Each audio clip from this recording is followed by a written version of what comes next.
প্রায় সময় অনেকেই আমাকে জিজ্ঞাসা করে, এত অল্প সময়ে এত রান্না করো কিভাবে? তাদের উদ্দেশ্যেই আজকে বলছি। সব কিছুই আমি আগে থেকে কেটে কুটে রাখি, মাছের মশলাগুলি ব্লেন্ড করে রাখি, মাছ মাংস কেটে বেছে ধুয়ে আগে থেকেই ফ্রিজে রেখে দিই, যার কারণে অল্প সময়েই আমি রান্না করে ফেলতে পারি।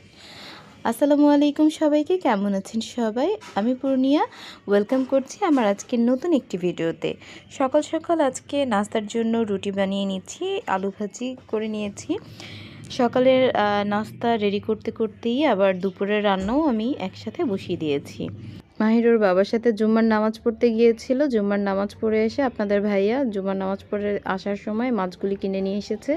আজকে দুপুরে খাওয়ার জন্য রান্না করব পাট শাক ভাজি, মিষ্টি কুমড়া দিয়ে চিংড়ি মাছ, আর হচ্ছে আপনার যে মাছগুলি কিনে নিয়ে এসেছে এই মাছগুলি দিয়ে আলু দিয়ে বেগুন দিয়ে রান্না করব। আমার পাট শাক ভাজিটা প্রায় হয়ে গিয়েছে। পাট শাক ভাজিটা হয়ে গেলে আমি মিষ্টি কুমড়া দিয়ে চিংড়ি মাছ রান্না করার জন্য মাছটা ভেজে নেব। চিংড়ি মাছটা ভেজে নিচ্ছি এবং ওই একই ভাজা হয়ে গেলে ওই একই তেলে আমি পেঁয়াজ দিয়ে দিব, আদা বাটা রসুন বাটা দিয়ে, তারপর একটু জিরা বাটা দিব, পরিমাণ মতো লবণ দিব, হলুদ মরিচের গুঁড়া দিয়ে মশলাটাকে ভেজে মিষ্টি কুমড়াগুলি দিয়ে দিব। এরপরে সিদ্ধ হওয়ার জন্য পানি দিয়ে চিংড়ি মাছটা দিয়ে নামিয়ে ফেলবো। আমার সব রান্না শেষ হয়ে গেছে, আমরা দুপুরে খাওয়ার জন্য বসে গিয়েছি সবাই একসাথে। যেহেতু অন্যান্য দিনগুলি একসাথে খাওয়া হয় না, সেক্ষেত্রে আমরা প্রায় শুক্রবারে চেষ্টা করি সবাই একসাথে লাঞ্চ করার জন্য। আমাদের দুপুরের খাবার শেষ করে মাহির ওর দাদা দাদিকে নিয়ে এসেছে ছাদে, ও কি গাছ লাগিয়েছে সেই গাছগুলি দেখানোর জন্য। গাছ দেখানোর পরে আমরা চলে গিয়েছিলাম মাহিরকে নিয়ে, মাহিরের দাদা দাদিকে নিয়ে ঘুরতে।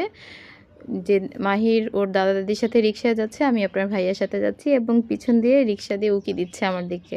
আমি ওর দাদা দাদি এবং ওর কিছু ভিডিও ছবি তুলে দিলাম, ও তো খুবই খুশি। এরপরে আমরা ওখান থেকে চলে গিয়েছিলাম একটা শিশু পার্কে। মাহির এখানে এসে খুশি হয়েছে, কিন্তু সে কোনো রাইডসই উঠবে না। ও বলছে যে আম্মু আমি ভয় পাই।